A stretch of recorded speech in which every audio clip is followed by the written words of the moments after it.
यो होस्टेलमा बस्दा वाक्क लाग्यो। आज जापान आएको पनि 3 दिन बसियो। कतै काम पाउँछु कि। एउटा हाम्रो दाइ थियो कि, त्यो दाइलाई फोन गर्नु माने भन्ने दाइलाई फोन गर्नु पर्यो।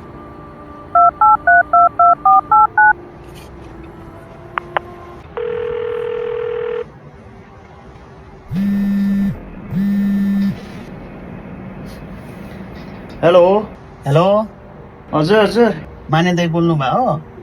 गाउँको भाइ हो? हजुर दाइ, दाइ म तपाईँले भेट्नु पर्ने थियो। रुममा हुनुहुन्छ कि अफिसमा हुनुहुन्छ?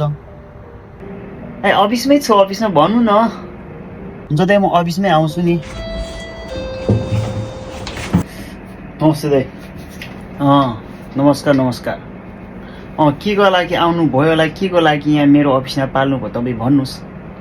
हजुर दाइ, यसो काम लगाइदिनु पऱ्यो क्या दाइ। ए कामको लागि? ए जापान आएको कति दिन भयो? जापान आएको आज 3 दिन भयो दाइ।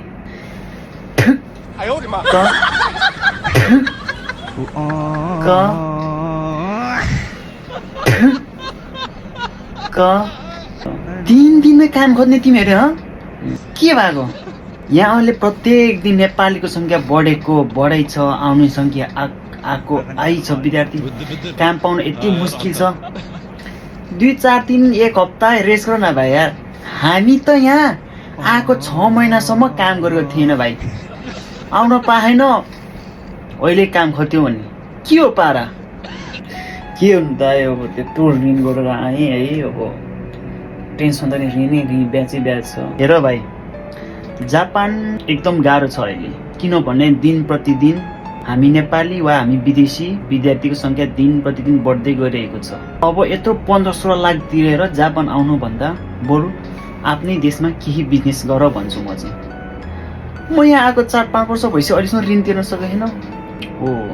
त्यही भएर अब आउन लागेको भाइ पनि म के भन्न चाहन्छु भने त्यत्रो 15-16 लाखतिर जापान नआउनु र युरोप देश जानु अथवा आफ्नै देशमा केही गर्नु भनेर म यति भन्न चाहन्छु।